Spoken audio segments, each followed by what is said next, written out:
Hello guys, study minded में आपका स्वागत है। चलिए मैं आज पिछले बार की तरह नए वीडियो के साथ हाजिर हुआ हूँ। तो आज का जो सेशन है वो क्लास 10 ट्रिग्नोमेट्री बेसिस है। ट्रिग्नोमेट्री को आज पढ़ाने जा रहा हूँ। तो सबसे पहले उसमें जो बेसिक चीज़ है उसको डिटेल से मैं क्लियर करता हूँ, ठीक है। फिर आपको चैप्टर पे स्टार्ट NCERT बुक है, मेरे पास NCERT बुक है।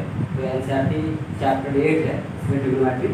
तो फिलहाल सबसे पहले हम इसका जो बैकअप उसको देख लेते हैं, फिर आगे बात करते हैं, ठीक है। चलिए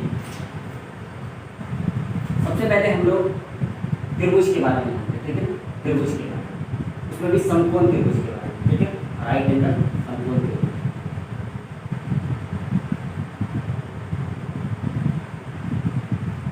समकोण त्रिभुज के बारे में, ठीक है। देखिए समकोण त्रिभुज के बारे में हम समझेंगे। समकोण त्रिभुज में हम नाम दे देते हैं ए बी। ये एंगल मेरा जो है वो 90 डिग्री है, ठीक है ना। ये एंगल मेरा 90 के, बाकी ये दोनों जो है 90 से कम है, इसलिए इसको हम लोग एक्यूट एंगल न्यून कोण बोलते हैं, ठीक है ना। चलिए इसमें क्या है कि ट्रिग्नोमेट्री का, अगर हम लोग ट्रिग्नोमेट्री समझ रहे हैं तो ट्रिग्नोमेट्री में देखते होंगे कहीं कहीं लिखा है कोस ए साइन सी, कोस बी साइन सी। तो ये सी का जो मामला है, इसको मेन फंडा ये है कि इसको समझना है, ठीक है।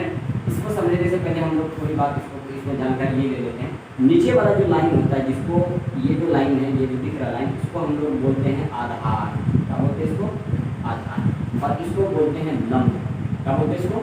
लंब। और इसको बोलते हैं कर्व। इंग्लिश में नाम इसको परपेंडिकुलर, बेस और हाइपोटेन्यूज, ठीक है। चलिए देखिए इसमें आप लोग जो है सिंपली, अगर मान के चलिए हमको ये दे दिया क्वेश्चन में ये कह दिया कि त्रिभुज ए बी सी। हाँ एक चीज़ और, जो भी किसी भी, अगर मान लीजिए जैसे यहाँ पे हमने लिखा त्रिभुज ए बी सी, तो ये वाला जो पॉइंट है यानी ये वाला जो आ रहा है, ये जो बीच में, यानी बी कहाँ आ रहा है? तो बीच में, जो बीच में आएगा उसी पे एंगल बनेगा। इतनी बात याद रखिएगा, जो बीच में आएगा उसी पे एंगल बनता है, ठीक है ना। तो चलिए त्रिभुज ए बी सी में बात करते हैं, ठीक है। हमने बताया कि त्रिभुज ए बी सी में, त्रिभुज ए बी सी में हम लोग देखते हैं कि एंगल बी पे क्या बना? समकोण बना, बाकी ये दोनों न्यून, ठीक है। तो इस पर थोड़ा बहुत फार्मूला हम लोग पहले देख लेते हैं, फिर आपको हम समझा देंगे। थोड़ा सा आगे जाने के बाद ये एंगल के बारे में हम आपको डिटेल से, बिल्कुल टेंशन नहीं लेना, एकदम ईजी में समझ में आएगा, बिल्कुल ईजी में आएगा, टेंशन बिल्कुल भी नहीं लेना। फिलहाल इसमें कुछ है जो फार्मूला हम लोग देख लेते हैं। देखिए आधार जो होता है, ये आधार और ये लंब, ठीक है। ये आधार और लंब के जोड़ को, अगर इस मान के चलिए ये 2 है और ये 4 है, तो इन दोनों के जोड़ जो होता है, इन दोनों का जोड़ जो होता है ये इसके बराबर होता है। यानी बोले तो आधार प्लस लंब, देखिए आधार प्लस ये जो लंब है, यानी आधार का जोड़ और प्लस लंब का जोड़ जो होता है, इन दोनों के जोड़, जो इन दोनों का जो जोड़ है यही होता है कर्ण के जोड़ के बराबर। यानी बोले तो 4 + 2 6, यानी ये हो गया।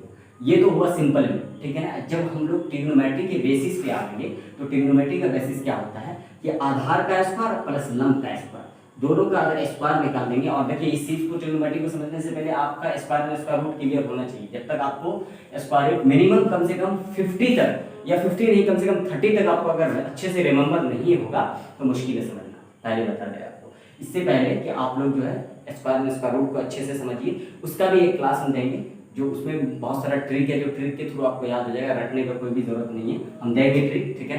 बस आप लोग का प्यार बना रहे, हम एक अच्छे से अच्छे वीडियो बना के देते रहेंगे आप लोग को, ठीक है।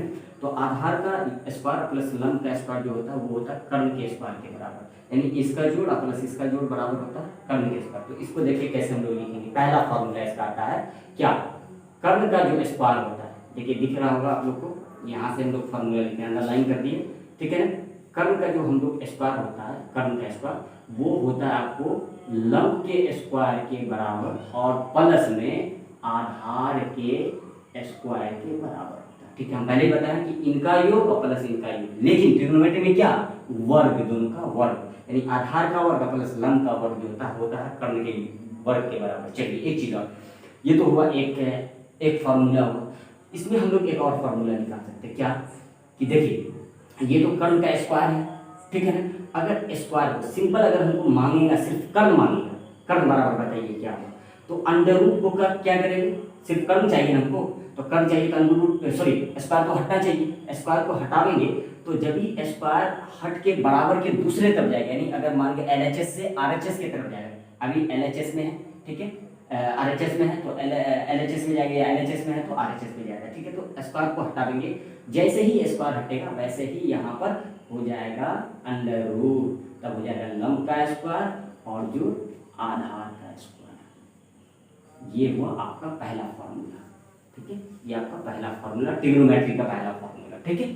चलिए अब हम लोग बात करते हैं दूसरे फॉर्मूला की, यानी ये तो समझ गए कि इसका योग और प्लस इसका योग, ठीक है ना, इसके वर्गों का योग प्लस इसके वर्गों का योग बराबर होता है इसके वर्गों का योग, यानी आधार का वर्ग और कर्म का वर्ग बराबर होता है, सॉरी लंब का वर्ग बराबर होता है कर्म का वर्ग। अब देखिए अगर हमको मान के चलिए हमको सिर्फ आधार चाहिए, ये यहाँ तो कर्म मांगा, हमको कर्म निकालना था तो कर्म निकाल लिए, हमको अगर आधार मांगेगा तब क्या करेंगे, तो एक चीज याद रखिएगा, अगर ये मांगेगा तो ये दोनों का मान दिया होगा, अगर ये मांगेगा तो इनका मान दिया रहेगा, अगर ये मांगेगा तो इन दोनों का मान दिया होगा, ठीक है।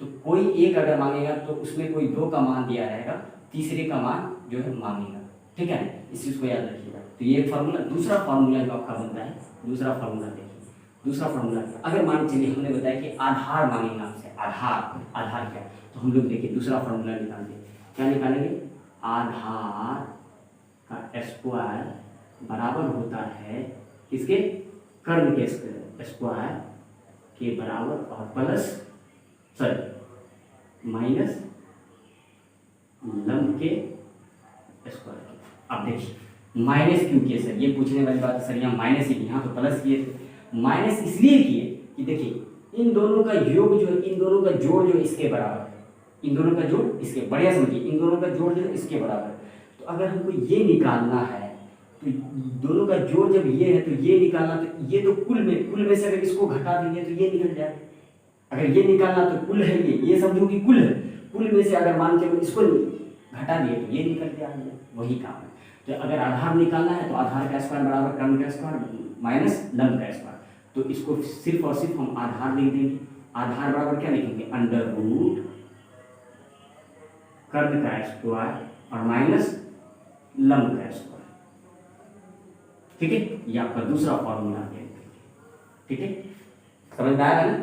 चलिए अब हमको अगर मान चलिए ये पहले तो कर्म निकाल के दिखा दिए, अब आधार निकाल के दिखा, अब तीसरा जो है आपको लंब निकाल के दिखाते हैं, लंब कैसे, सब सेम है, लंब भी सेम है, कोई दिक्कत नहीं, जो समझ गया उसके लिए बहुत ईजी है, कोई दिक्कत नहीं।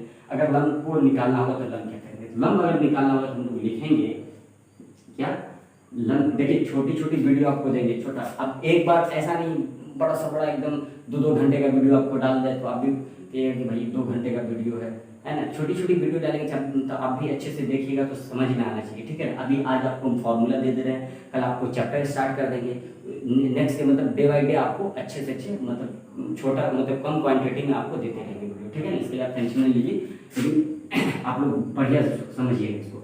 लंब का स्क्वायर अगर निकालना होगा तो क्या करेंगे, लंब का स्क्वायर अगर निकालना होगा तो हम पहले बता, लंब निकालना तो ये कुल है, कुल में से क्या करेंगे, इसको माइनस कर देंगे तो ये निकल जाएगा, तो कुल को ना कर्म है तो कर्म लिखिए, क्या लिखेंगे, कर्म, कर्म का स्क्वायर और माइनस किसका, हमको क्या चाहिए, लंब चाहिए, तो आधार को घटा दीजिए, तो लिखिए आधार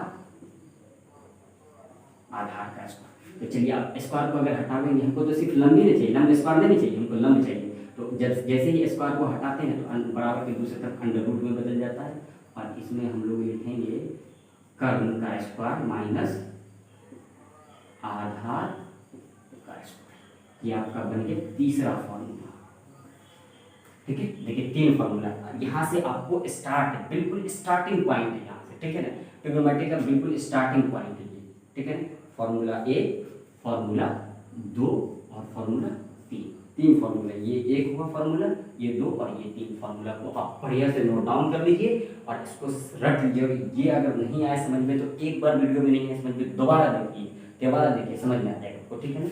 ये भी हम फिर से बता रहे हैं, आधार प्लस लंब बराबर होता है कर्म के, ठीक है। अगर इनका निकालना तो इस कुल में से इसको घटा दीजिए तो ये निकल के आएगा, इसको निकालना तो कुल में से इसको घटा दीजिए ये निकल के आ गया, ठीक है। तो सिंपली कर्म बराबर होता है अंडर रूट लंब का स्क्वायर जोड़ आधार का स्क्वायर, आधार बराबर होता है अंडर रूट कर्म का स्क्वायर माइनस लंब का स्क्वायर, लंब बराबर होता है अंडर रूट कर्म का स्क्वायर माइनस आधार का स्क्वायर, ठीक है। तो चलिए हम आशा करते हैं कि आपको बहुत अच्छे से समझ में आया होगा।